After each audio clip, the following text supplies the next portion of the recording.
5 years later. Most movies are not remembered, so that's extraordinary. One thing about your character is even mentioned within the script, and I think it might have made it a very challenging part for you, is that someone comments very early in the film that you say nothing. That's not quite accurate, but you don't have a lot of dialogue in the early scenes of the film, and yet you really make a big impression. Were you nervous about that as an actor, and what were you? No, I was relieved. I didn't have too much to say. It meant I could stay up very late at night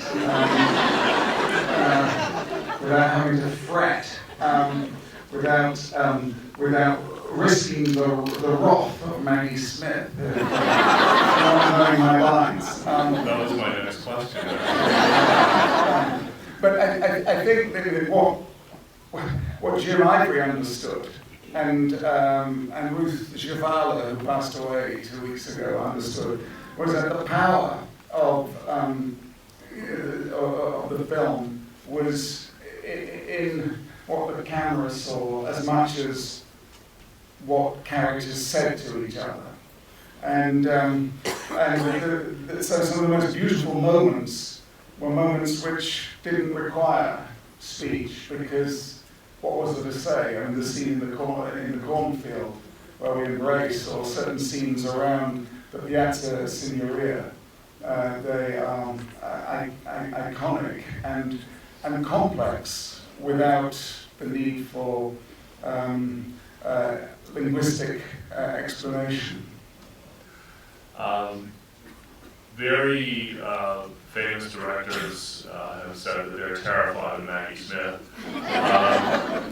What was it like to perform with her? You made the joke about being frightened of her as well. But do you have any memories of that interaction on the set? Yeah, I do. I'm not sure.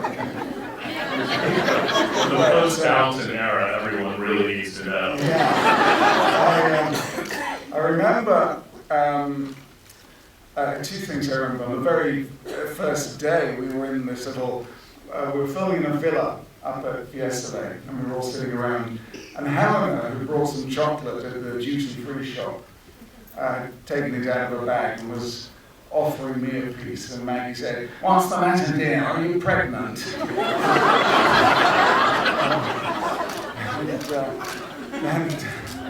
And then a little later that same morning, Helena she was writing a postcard, or she was making notes, I can't remember, and why she asked Maggie for a pencil, I don't know, but she asked Maggie, "Do you have a pen, Maggie?"